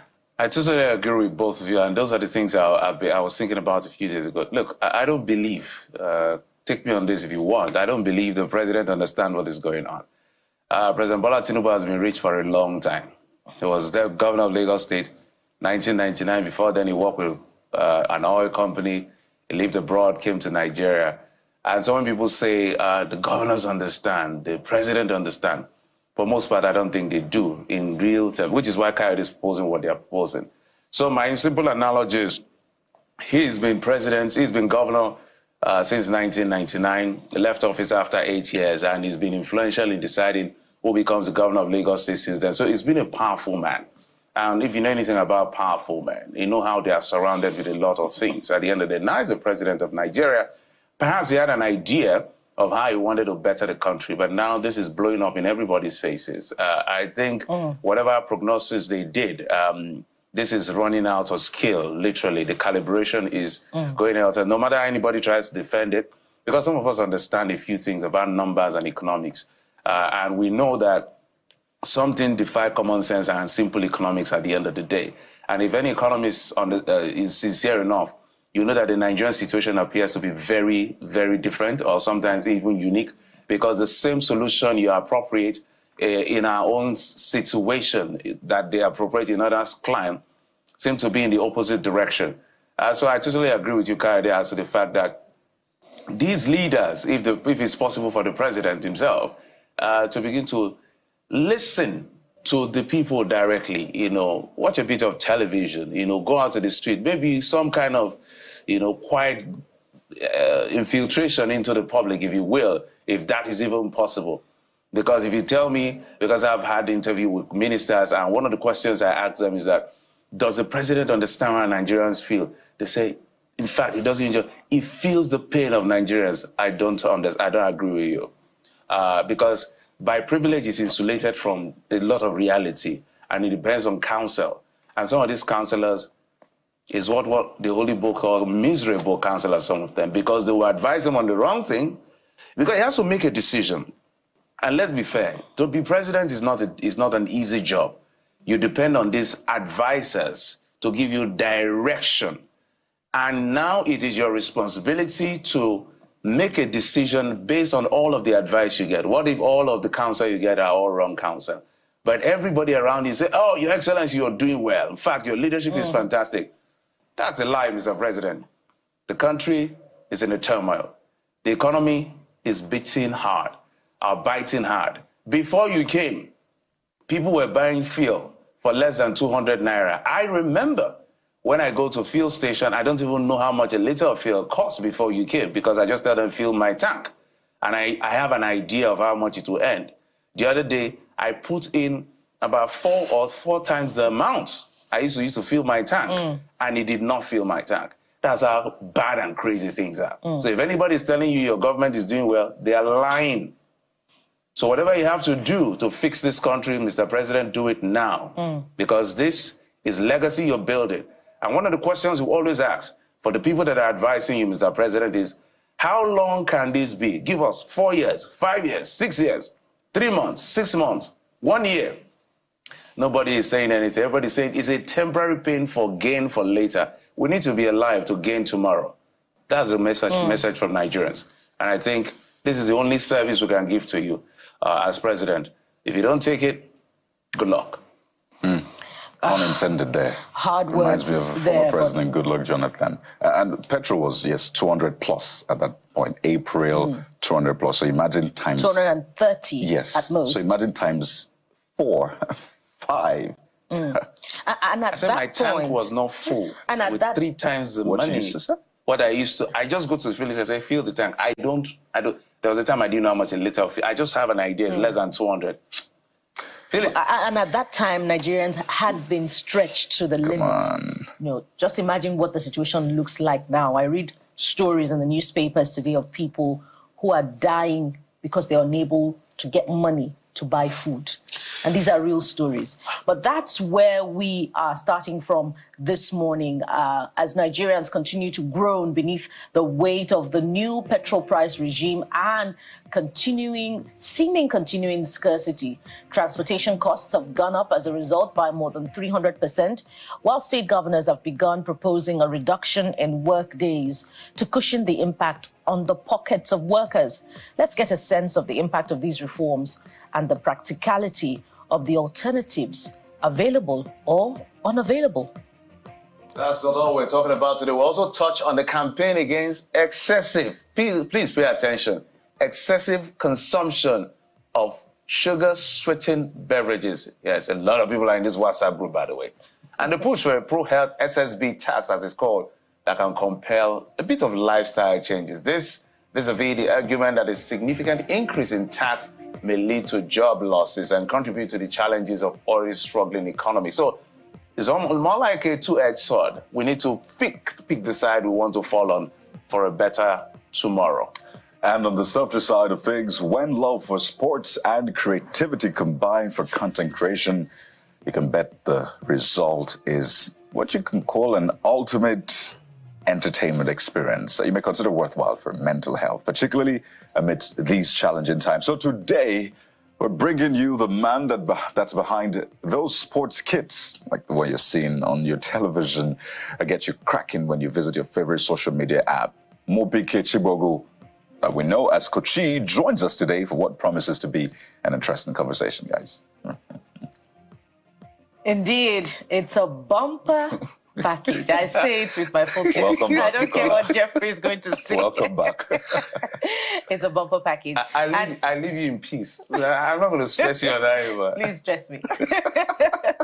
So it's incomplete anyway if you're not part of it. So we invite you to be a part of the show by commenting on all our social media platforms. Go to X right away, go to Instagram, go to Facebook, and the handle is at CTV Morning Brief. Well, our hand of fellowship is temporarily unavailable today, but we're working to get it back very soon. So you can also send us your questions and other content that you consider worthwhile for the program. After this time out, the Morning Brief will continue unfolding with top stories. So stay with us. We'll be right back.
Welcome back to the Morning Brief. And we start on a cheery note today with news that the president of the Nigeria Labour Congress, NLC, Comrade Joe Ajero, has been released by the Department of State Services, DSS. An official of the NLC confirmed this to our correspondent earlier today, and will bring you details as this news continues to unfold.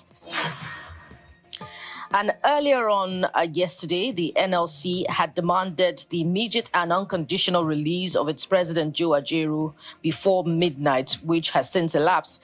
The National Administrative Council of the Congress made this demand and others after an emergency meeting to address the arrest and detention of Comrade Joe Ajaero by the DSS. Recall that he was arrested at the Abuja airport while on his way to the United Kingdom to attend a Congress where he would have represented the interest of Nigerian workers.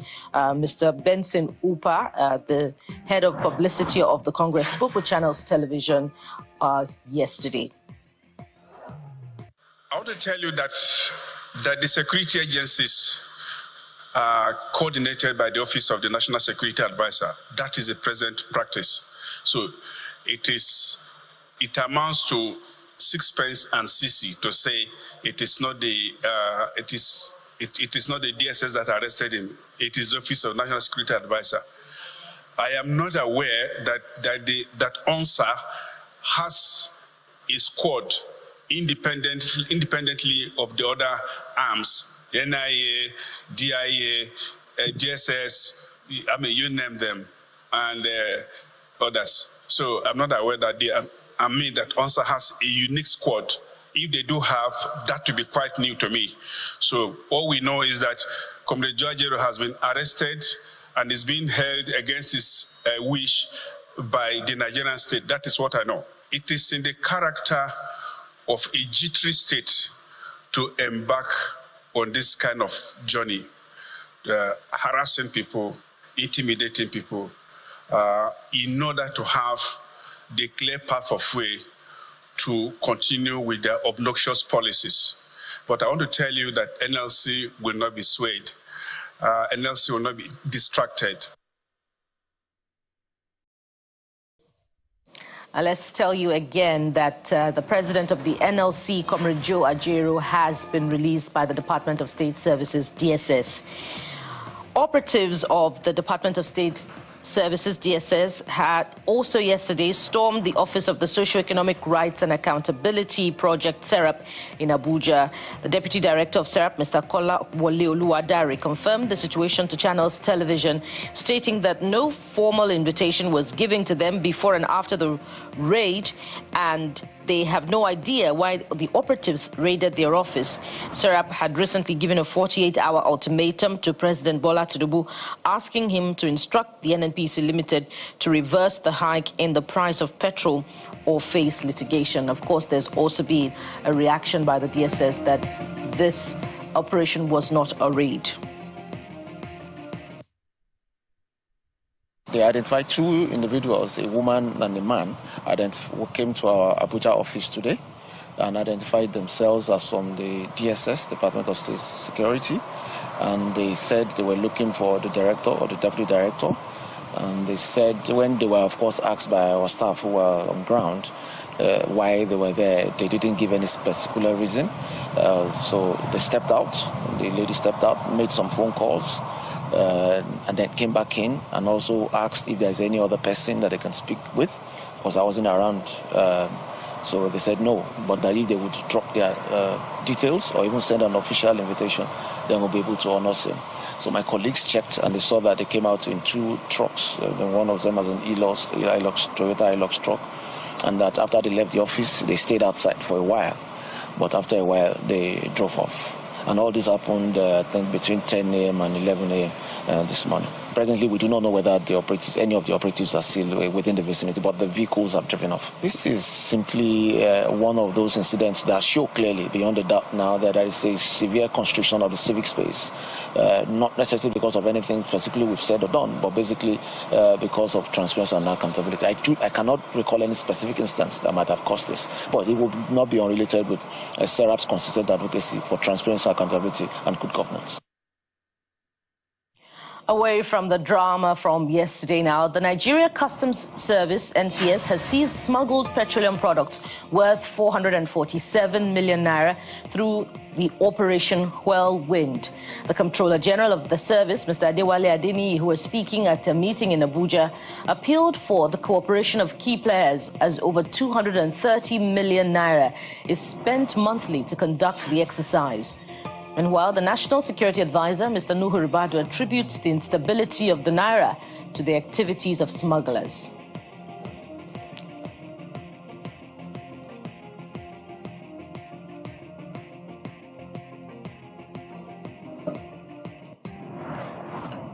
Now, outside our shores, a busy bridge in northern Vietnam collapsed after being hit by Super Typhoon Yagi, which has killed more than 60 people since making landfall on Saturday. Dascham footage showed the moment of the Phong Chau Bridge in the Phu Tho province gave way on Monday, plunging several vehicles into the water below. Searches were underway for 13 people. The storm has wreaked havoc across the north of the country, with flooding and landslides leaving millions of people without power over the weekend. Although it has now weakened into a tropical depression, authorities have warned Yagi will create more disruption as it moves westwards. More than 240 people have been injured by the typhoon, which brought winds of up to 203 kilometers per hour and is Asia's most powerful storm so far this year. And in sports news, Super Eagles interim head coach Augustin Eguavon has shared his thoughts ahead of Nigeria's crucial 2025 Africa Cup of Nations qualifier against Rwanda, set for today at the Stade Amahoro in Kigali. The former CAR agent defender, who also serves as the Nigeria Football Federation Technical Director, emphasizes that the Super Eagles will approach the Wasps with the utmost respect while remaining focused on securing all 3 points. Eguavon said, quote, "We have the quality of players who can play different styles of football, different systems and formations. So whatever formation we choose tomorrow, we have the personnel to execute it effectively." Eguavon acknowledged also that the high expectations from fans and the nation will hopefully be surpassed.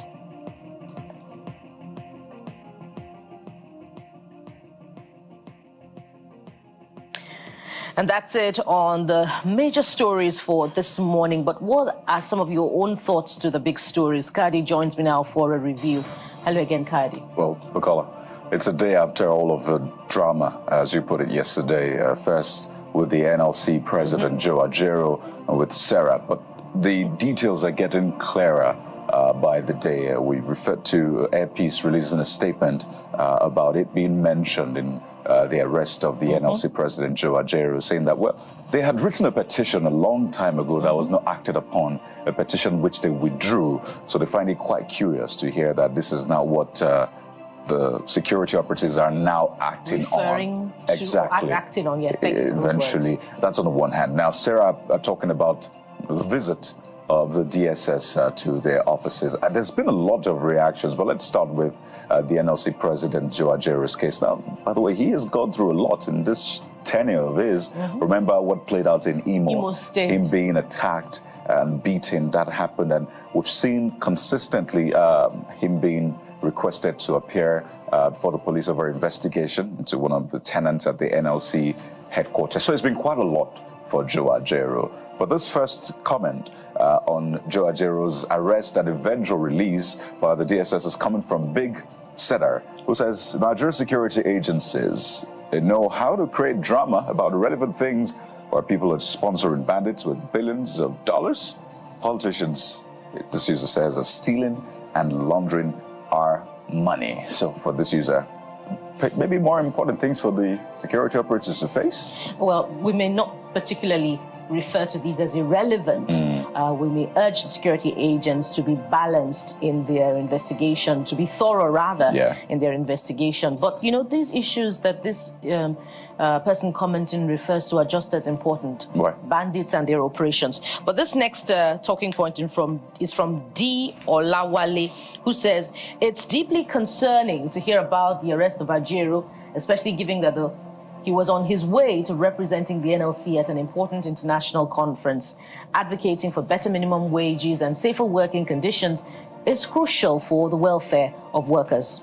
So let's jump to Serap's office, quite literally, and that visit by the DSS to Serap's office. You may have heard the Deputy Director, Kolawole Oluwadare, speaking to what exactly played out. But what do you have to say? OJ, that's Juba Oluwaseun, is the first user that comments on this, at least right here. Says, before jumping to conclusions about the DSS, let's try to understand what is happening. Well, that's the tricky part. We've heard from Sarah. To understand what's happening, you usually hear from all of the sides. Now, we've not heard from the SSS, DSS, whatever the case may be on this. So it's a bit tricky to understand. At least we know what Sarah has said, and that's what we can hold on to right now. And Nebuchadnezzar is the next speaker here, and he says, them don't invade people where they give FG ultimatum to reverse fuel price. We are in soup. Well, practically saying they have invaded the office of people who are trying to keep government accountable. And he says, as a result, we're in trouble. You know, the timing is really curious. I think that's what a lot of people are concerned about. Serap gave the ultimatum, as this user referred to, the NLC, of course. Well, they didn't participate in the End Bad Governance protest, but they've said that, well, we'll hold government accountable. And they've also given government, you know, some sort of ultimatum to reverse, the hike in the price of petrol. So all of that is quite curious. But let's move on to this next conversation. And it's about the Communications Commission, NCC, launching a device management system to register all mobile phones in Nigeria. Hold on. This is not SIM card registration. But let's look at what you are saying about this. Everestus Ordinakeze has the first comment saying, well, if this is well executed and for security purposes, it's not a bad policy. Cell phones are registered, monitored, and regulated all over the world. Until there's an abuse, there is no cause for alarm. Oh, well, we just must ask that what's the point of all of the registrations? We have the NIN, we have the voter card, we have the driver's license, we have even the state registration procedures as well. You have your international passport. To what end? I couldn't resist the urge to ask. And it's okay to ask, Bukola, because all of these layers of identification, you had to queue for it. Sometimes for hours, sometimes you had to come back the next day just to I forgot to mention BVN. Exactly. So it's understandable. There's been the BVN-NIN linkage. And still we have so much, problems with banditry, kidnapping, and payment of ransom. Where does this all lead? Big question. Yeah.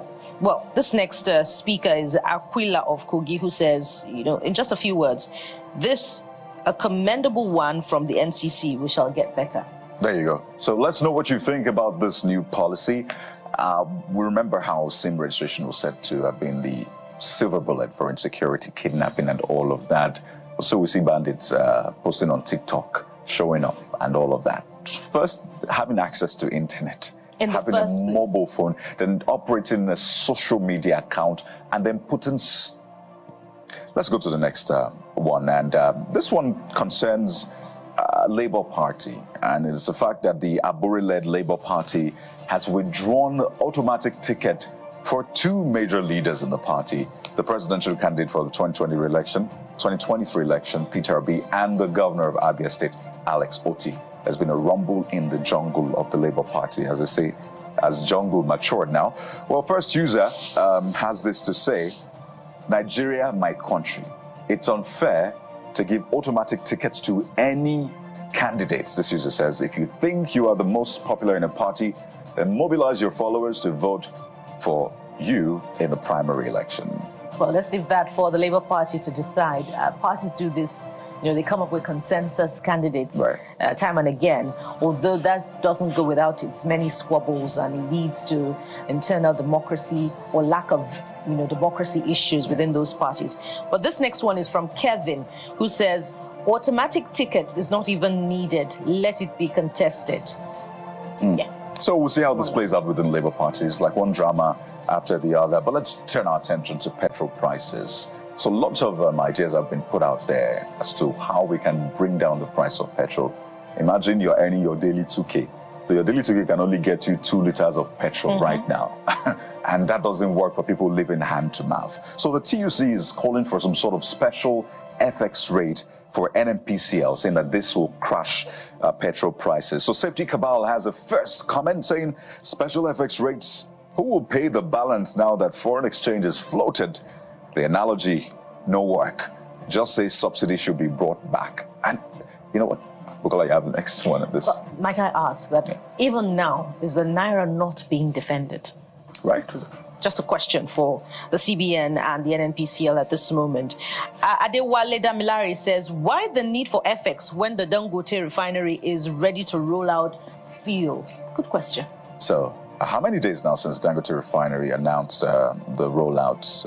A week? A week now. And well, I've not heard the products are in filling stations just yet. I mean, do the math. It only takes about how many hours from there to the filling station. So what exactly is playing out here? We'll get deeper into this, but let's move on to this one that got a lot of Nigerians talking. And there's an image we'd like to show you. The Federal Road Safety Corps, that's the FRSC, impounded an overloaded vehicle. So I don't know if this is an overloaded vehicle or this is just load, because I don't see the vehicle. I just see the load. So I think they arrested the load.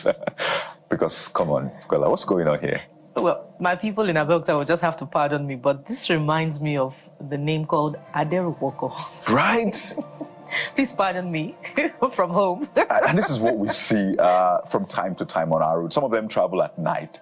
But again, FRSC, you didn't just arrest an overloaded vehicle, you arrested the load, because I don't see the vehicle. So this naturally got Nigerians talking. And this is against all, road or traffic laws. First user is Sinzo_B, that's double K factor, saying not just the driver that should be arrested, the loaders, along with the people that tied all this stuff together, and finally the owners of the luggages too. They all need to be arrested, this user says. But you know, kind of beyond the humor, this is just a one-off arrest. We see these things every day. Every day. Some of us post videos, funny videos of them on our social media platforms. But what really are the officials doing to improve capacity to go about after them, not after the SUVs that can pay fines and the other smaller vehicles that are, perhaps, involved in hailing, taxi companies, and, just deny them the opportunity to make a daily honest living. So these vehicles must be taken off the road so that the roads can be safer for Nigerians. Absolutely. The next user, Elsarat Shitu, says that this is to maximize profit and minimize the expensive fuel. Fuel? Yeah. That's another way to look at it. Right. And does that mean you should then do the wrong thing? For the right reasons? Is there anything like that? I don't know. Good Goes question. on to say the country should expect more of this, quote, craziness from citizens. People will do all they can to survive. But we've been seeing this before. I remember seeing this even decades ago. So I don't know if it's as a result of petrol prices then. What is illegal, what is unlawful is unlawful. We should get to that point. Well, and that's it with some of your talking points, interesting talking points, by the way, and we urge you to keep them coming. Perhaps we'll be able to accommodate more before the end of the program. But after this time out, we're starting off with the first leg of our conversation today, and we're looking at the impact of the new price regime for petrol on your pocket, on your work. Perhaps you work in the civil service. So join us again. We'll be right back.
welcome back. It's now time to talk about the impact of fuel subsidy, or not subsidy now, fuel price hike or increase in pump price of petrol on our pockets, on our businesses, on our lives and welfare in general. Nigerians are literally groaning, trying to scrape up survival wherever they can find it.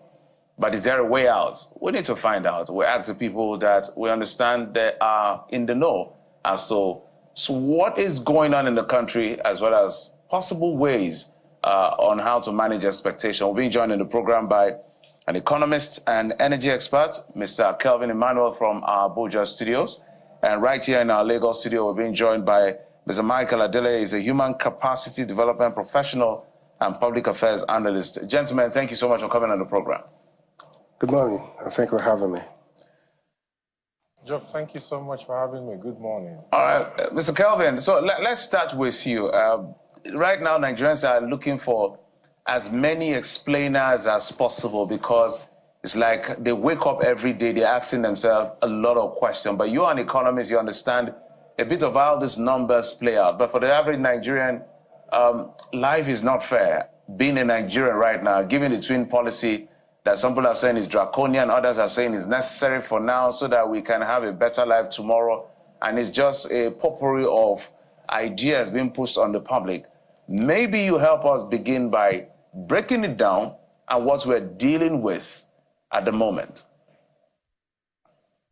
Joe, thank you so much. Well, I don't want to go too way back, to talk about the fact that in 2006, Dangote applied for Port Harcourt refinery. It was won, and that was reversed because share sale agreement documents were not signed by President OBJ, distinguished President OBJ, and late Musa Yar'Adua came and reversed the sale, and then the dream to build the refinery started.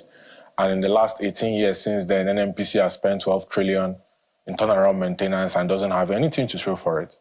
And currently, NNPC keeps spending nearly 100 billion naira every year in welfare benefits for staffs of dead refineries that are not working.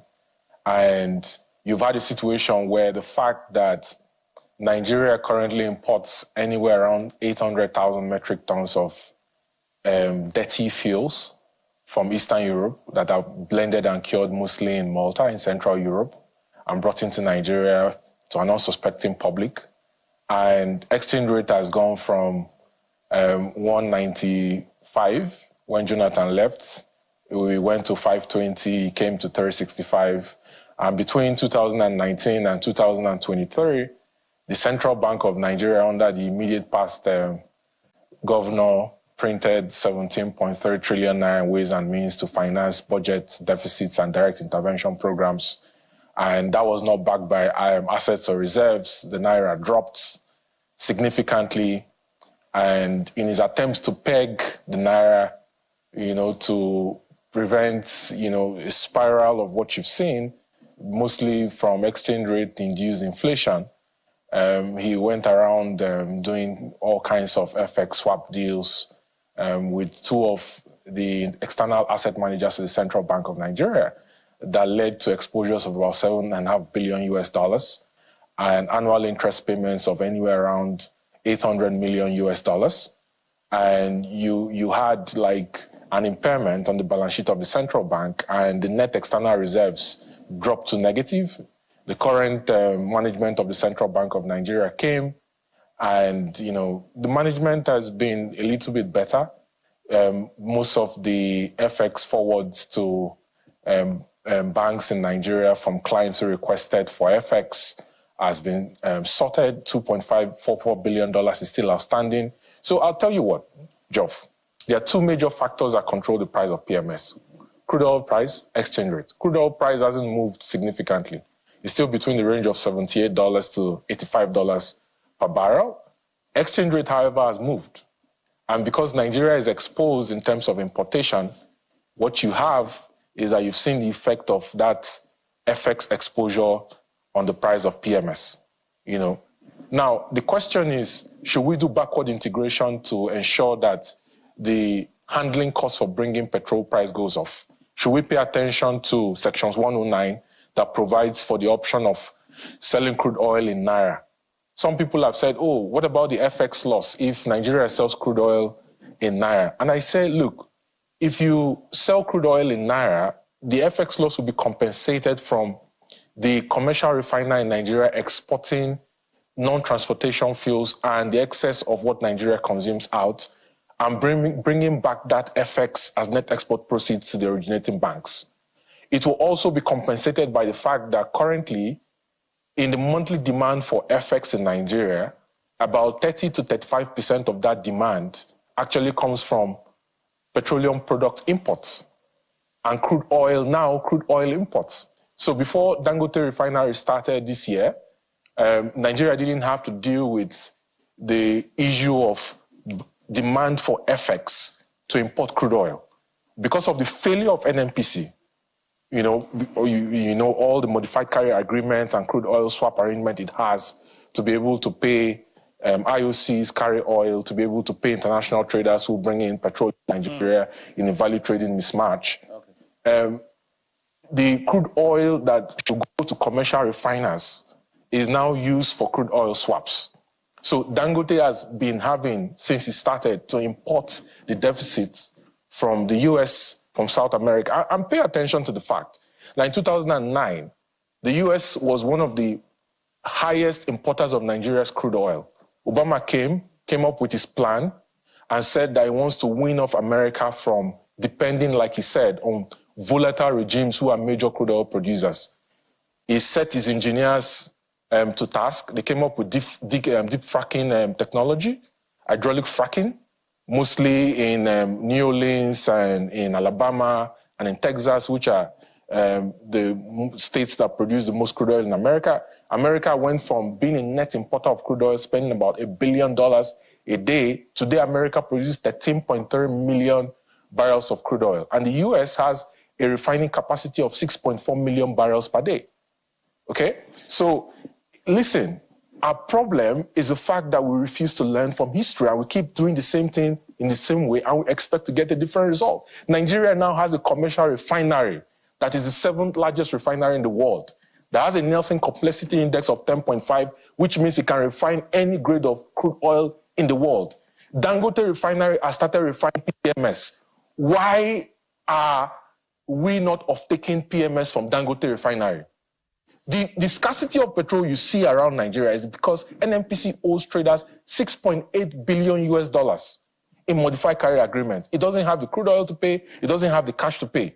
The loan it was going to collect through reserve-based lending that Standard Chartered was doing book running for of $2 billion was to borrow new money to refinance old money, to draw down on existing loans, so that the people who bring in PMS into Nigeria won't stop supplying PMS. But the question is, why would you keep importing PMS when there's a refinery in Nigeria producing PMS? That's the question we have to ask the government. That's the question Nigerians need to ask the government. Indeed, and it seems as if we're in a limbo right now because we're waiting for answers from the government as to the next line of action, particularly after the NNPC disclosed that, look, the other marketers can go ahead and off-take petrol from Dangote. We await answers from the NNPCL Group Managing Director and from the Minister of State for Petroleum. And indeed, from Mr. President, of course, who also directed that meeting brokered by the Vice President and other officials. Well, let's bring it home now to the impact of all of these uncertainties and indeed the continuing increase in the pump price of petrol on the Nigerian worker. As I bring it home to you now, sir, Mr. Dele, more and more state governors are considering the work from home policy for workers. But what would the impact of that be on efficiency within the civil service? Yes, indeed, it would cushion the impact on the pocket of Nigerian workers. It would reduce the amount spent on transportation. But we're talking about a civil service where they're dealing with sensitive government documents. Sometimes some of those tasks they perform have to be hands-on, and people are waiting for service delivery, you know, on the other side of the divide. What do you envision to be the impact of this increasing resort to work from home policy? Thank you very much, Bukola, and good morning, Nigerians. I have to take it this way. It's a policy or it's a system which I call robbing Peter to pay Paul. If I'm an employer and I have 10 employees working for me, and I tell them because of the increase in the cost of fuel, which is going to have impact on transportation and some other social economic amenities around the country, work from home. That tells me that I'm trying to shed off my own cost as a businessman and put that cost on the head of my employees. Because if you're going to be working from home, you're going to have to put on your laptops. You're going to have to put on the lighting in your home. You have to put on a lot of the electrical appliances in your home to be able to work, your fans and everything. What that tells me is my costs, the cost of the employees is going to go up. Because I'm going to have to pay more for lighting.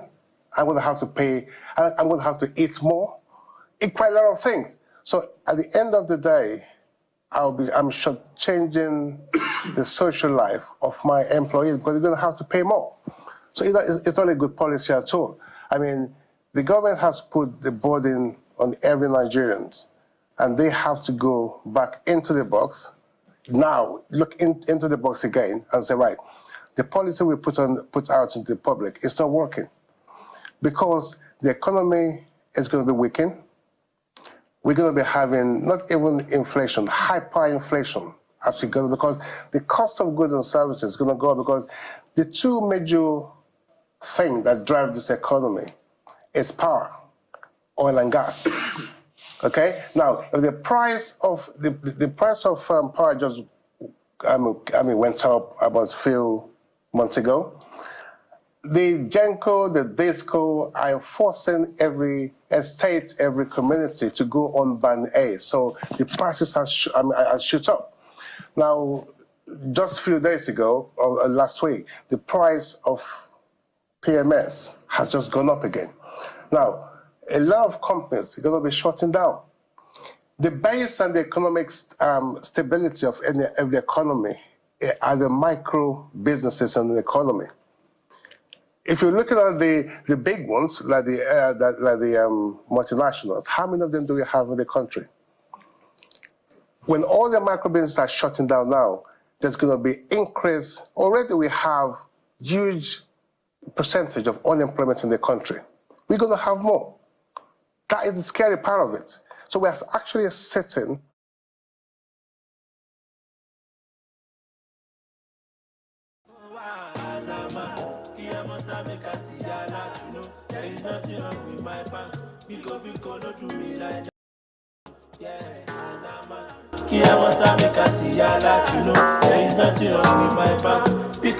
No go do me like that.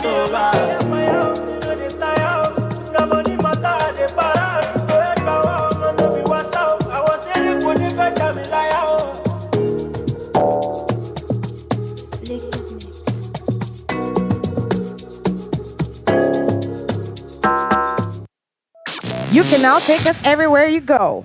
Download the Super FM app from the Play Store, search for Super FM Global, do well to listen, comment, and share. Welcome to the family. Now we make the put speaker for inside your motor. You fit action neighbors. Now we be Super FM. Giving you the best in politics, business, education, security, sports, entertainment, and much more. It's the issues that matter to you from around the world. Super FM News impacting your world. The time now 4 o'clock. This na Pidgin Tori for Super 88.1 FM. My people, good evening. Welcome to Super 88.1 Pidgin Tori for inside the 4 o'clock. My name na Kelly Otoide. President Bola Tinubu in the order the National Emergency Management Agency when countryman Sabia Sinema say may I go assist a flooding victim so for part of Maiduguri when be the capital of Borno State. One statement will come from the special advisor to the President Information and Strategy Bayo Ananuga. Can't say President Tinubu he concerned his sorry no cry again message give the government and people of the state, especially the families when we say if their business and property if they are affected onto a dirty flood when we say na allow a dam na go cause am. While the relevant authorities still dey torchlight the damage when we see this flood, it don't cause the presido, it can call for sharp evacuation of people for inside the affected areas there.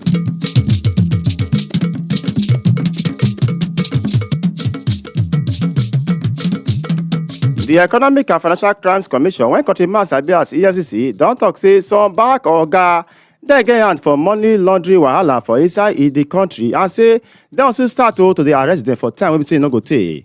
As e dey talk for the 17th annual e-conference of the Chartered Institute of Bankers of Nigeria, the chairman of the EFCC, Ola Olukoyede, come talk say EFCC don also start to dey arrest all those bank oga wey get hand for corruption matter.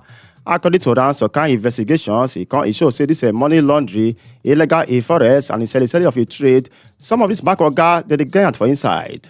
Why they tell the CIB, say they do every for regulatory enforcement. I mean the guy they get a fraud the matter or the FCC oga. He can't talk say some very big financial fraud. Say that they do am through the Nigerian banking system.